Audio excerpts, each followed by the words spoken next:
More than 2 weeks after 11-year-old Adriana Young's mysterious death, investigators of the Guyana Police Force are now moving to collect statements from eyewitnesses as part of the investigation, says the lead attorney representing the family, Dexter Todd.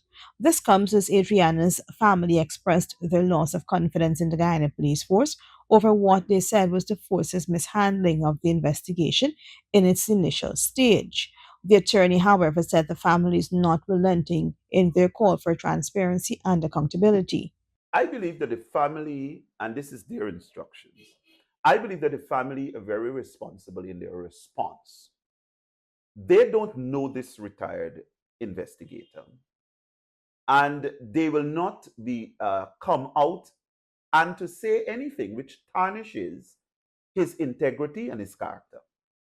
Now, what they are saying, their concern is based on the language of the letter from Ministry of Home Affairs, which was published. The language says that this person is coming to assist the police. The problem the family they're having in this matter is that they don't believe that the police force, that they have any integrity and any capability of properly investigating this matter. And therefore, where you have a person who is a private investigator and is not attached to any particular body, they are not able to look at to see under what standards are we going to judge this.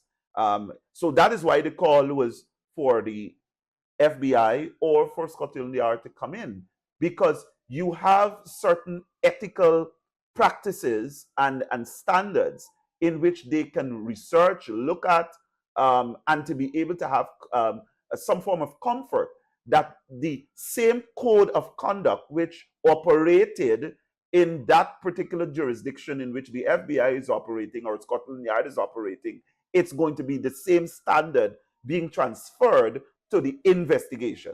According to Mr. Todd, the family is not prepared to move forward with the funeral arrangements until they're satisfied with the investigation.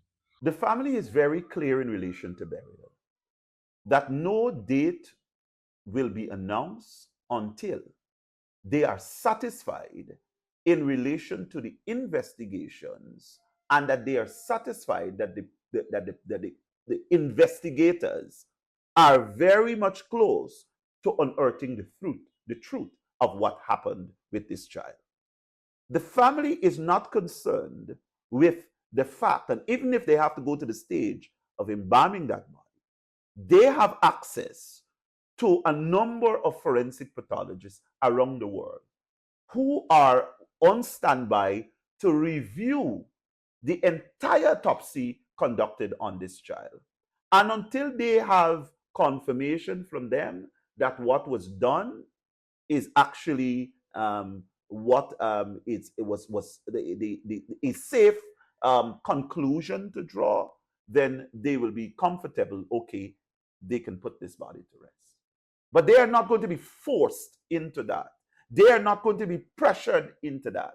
And I can say they have moved away from this issue of mourning, and they are more in a frame of mind to ensure that this young child's life means something for the children of Guyana. And they would like to see that a number of initiatives also follow this death.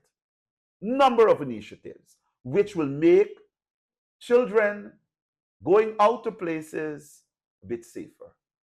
They would like to see a number of things in relation to the lies which and the narratives which were peddled about this child that she accidentally drunk. They would like to know. They would like to know exactly what happened to her.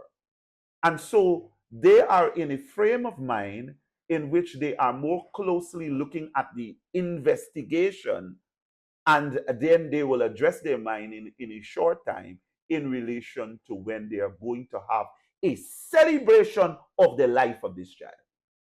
Not a protest, not calling for justice in the sense of saying, I am dissatisfied with all what is going on.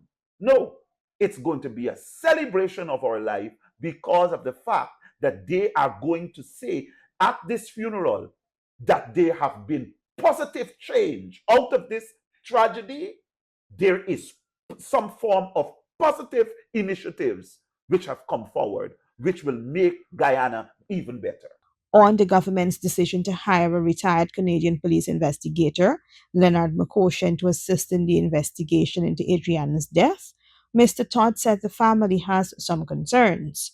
It seems the police investigation now seems to have been to be taking a pace. I was contacted yesterday in order for witnesses to come to give statements, and I'm saying, but after 2 weeks, you have not gotten statements from the people who were around the pool. Now that you already should have had a list of the persons who are in close proximity to the pool, to the body, etc. Persons who searched the pool. You should have already had a list of that.